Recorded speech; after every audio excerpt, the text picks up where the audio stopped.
ആരാധകർക്ക് മുൻപിൽ കാണിക്കുന്ന നിഷ്കളങ്ക മുഖമല്ല യഥാർത്ഥ ധനുഷ് എന്ന നയൻതാര. തന്നെയും ഭർത്താവിനെയും ദ്രോഹിക്കാൻ ധനുഷ് മാസങ്ങളായി ചെയ്യുന്ന കാര്യങ്ങളാണ് സോഷ്യൽ മീഡിയയിലൂടെ പബ്ലിക്കായി നയൻതാര വിളിച്ചു പറഞ്ഞത്. നെറ്റ്ഫ്ലിക്സിൽ നയൻതാരയുടെ ജീവിതകഥ ആസ്പദമാക്കി നയൻതാര ബിയോണ്ട് ഫെയറി ടെയിൽ എന്ന ഡോക്യുമെന്ററി നെറ്റ്ഫ്ലിക്സ് നവംബർ 18 റിലീസിനൊരുങ്ങിയവയാണ് സംഭവം. നയൻതാരയെ നായികയാക്കി വിഘ്നേഷ് ശിവൻ സംവിധാനം ചെയ്ത നാനും റൌഡിതാൻ എന്ന സിനിമ നിർമ്മിച്ചത് ധനുഷായിരുന്നു.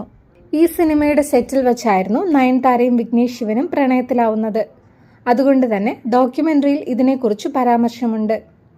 നയൻതാരയുടെ സോഷ്യൽ മീഡിയ പോസ്റ്റിന്റെ ചുരുക്കം ഇങ്ങനെ: പ്രിയ ധനുഷ് കെ രാജ, പല തെറ്റായ കാര്യങ്ങളും ശരിയാക്കാൻ വേണ്ടി നിങ്ങൾക്കുള്ള ഒരു തുറന്ന കത്താണിത്.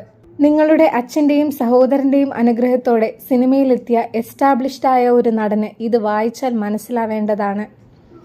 സിനിമ എന്നത് എന്നെപ്പോലെ ഇൻഡസ്ട്രിയിൽ ഒരു ഹോൾഡും പിന്തുണയും ഇല്ലാത്തവരുടെ നിലനിൽപ്പിനായുള്ള പോരാട്ടമാണ്. എൻ്റെ നെറ്റ്ഫ്ലിക്സ് ഡോക്യുമെന്ററിയുടെ റിലീസ് ഞാൻ മാത്രമല്ല, എൻ്റെ ആരാധകരും എന്നെ സ്നേഹിക്കുന്നവരും ഏറെ കാത്തിരിക്കുന്നു. ഞങ്ങൾക്ക് നേരിട്ട എല്ലാ പ്രതിസന്ധികളെയും തരണം ചെയ്ത് പ്രോജക്റ്റ് ഒരുമിച്ച് കൊണ്ടുപോവാൻ കൊളാബറേറ്റേഴ്സിൻ്റെയും സിനിമാ സുഹൃത്തുക്കളുടെയും മുഴുവൻ ടീമും വേണ്ടി വന്നു. നിങ്ങളുടെ പ്രതികാരം എന്നെയും വിഘ്നേഷിനെയും മാത്രമല്ല, ഈ പ്രോജക്റ്റിനായി പരിശ്രമവും സമയവും നൽകിയ ആളുകളെയും ബാധിക്കുന്നു. എൻ്റെ ജീവിതത്തെയും പ്രണയത്തെയും വിവാഹത്തെയും പറ്റി പറയുന്ന ഡോക്യുമെന്ററിയിൽ എൻ്റെ ജീവിതത്തിൽ ഏറ്റവും പ്രധാനപ്പെട്ട സിനിമയായ നാനും റൌഡിതാൻ എന്ന ചിത്രം ഉൾപ്പെടുത്താൻ കഴിഞ്ഞില്ല. നിങ്ങളുടെ ഒരു നോ ഒബ്ജെക്ഷൻ സർട്ടിഫിക്കറ്റിനായി 2 വർഷം നീണ്ട പോരാട്ടമായിരുന്നു. പലതവണ റിക്വസ്റ്റ് ചെയ്തിട്ടും നാനും റൌഡിതാനിലെ രംഗങ്ങൾ ഉൾപ്പെടുത്താൻ നിങ്ങൾ സമ്മതിച്ചില്ല. ഇന്നും ഈ ചിത്രത്തിലെ ഗാനങ്ങൾക്ക് അഭിനന്ദനം ലഭിക്കുന്നു. കാരണം അതിൻ്റെ വരികൾ ഉള്ളിൽ തട്ടി എഴുതിയതായിരുന്നു. ആ ഗാനങ്ങളോ അല്ലെങ്കിൽ മ്യൂസിക് ഇല്ലാതെ വെറുതെ വരികൾ മാത്രം പോലും ഉൾപ്പെടുത്താൻ നിങ്ങൾ സമ്മതിച്ചില്ല. ഇതൊക്കെ നിങ്ങളുടെ ബിസിനസ് നിർബന്ധങ്ങളും പണത്തിന്റെ പ്രശ്നങ്ങളുമാണെന്ന് കരുതാം. പക്ഷെ ഈ തീരുമാനം ഇത്രയും വൈകിപ്പിച്ചത് ഞങ്ങളോടുള്ള നിങ്ങളുടെ വ്യക്തിപരമായ വിദ്വേഷം തീർക്കാൻ വേണ്ടി തന്നെയാണ്. നെറ്റ്ഫ്ലിക്സ് ഡോക്യുമെന്ററിയുടെ ട്രെയിലർ പുറത്തിറങ്ങിയതിന് ശേഷമുള്ള നിങ്ങളുടെ നിയമപരമായ അറിയിപ്പ് അതിലും ഞെട്ടിപ്പിക്കുന്നതാണ്. ഞങ്ങളുടെ പേഴ്സണൽ ഡിവൈസുകളിൽ ചിത്രീകരിച്ച ചില വീഡിയോകളുടെ ഉപയോഗത്തെ നിങ്ങൾ ചോദ്യം ചെയ്ത വരികൾ വായിച്ചപ്പോൾ ഞങ്ങൾ ഞെട്ടിപ്പോയി. അതും BTS ദൃശ്യങ്ങൾ മാത്രമാണ്. അതും സോഷ്യൽ മീഡിയയിൽ ഇതിനകം തന്നെ പരസ്യമായി ഉള്ളതും.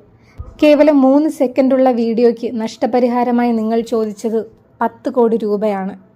ഇത് നിങ്ങൾ എത്ര താഴെയാണെന്നും നിങ്ങളുടെ സ്വഭാവത്തെക്കുറിച്ചും വളരെയധികം സംസാരിക്കുന്നു. നിങ്ങളുടെ ആരാധകർക്ക് മുൻപിൽ ഓഡിയോ ലോഞ്ചുകളിൽ സ്റ്റേജിൽ വരുമ്പോൾ കാണിക്കുന്ന വ്യക്തിത്വത്തിൻ്റെ പകുതിയെങ്കിലും സത്യമായിരുന്നെങ്കിൽ എന്ന് ഞാൻ ആഗ്രഹിക്കുന്നു. നിങ്ങൾ പ്രസംഗിക്കുന്നതല്ല, നിങ്ങൾ പ്രായോഗികമാക്കുന്നത്.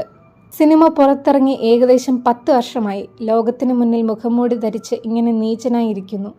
ഒരു നിർമ്മാതാവ് എന്ന നിലയിൽ നിങ്ങളുടെ ഏറ്റവും വലിയ ഹിറ്റുകളിൽ ഒന്നായതും ഇന്നും എല്ലാവരും ഇഷ്ടപ്പെടുന്ന ഒരു സിനിമയായിരുന്ന സിനിമയെക്കുറിച്ച് നിങ്ങൾ പറഞ്ഞ എല്ലാ ഭയാനകമായ കാര്യങ്ങളും ഞാൻ മറന്നിട്ടില്ല.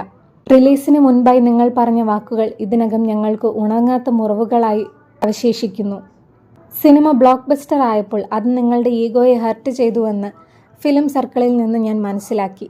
സിനിമയുടെ അവാർഡ് ഫംഗ്ഷനുകൾക്കോ വിജയാഘോഷങ്ങൾക്കോ ധനുഷ് ഇല്ലാതിരുന്നതിൻ്റെ കാരണം ഏതൊരു സാധാരണക്കാരന് മനസ്സിലാവും.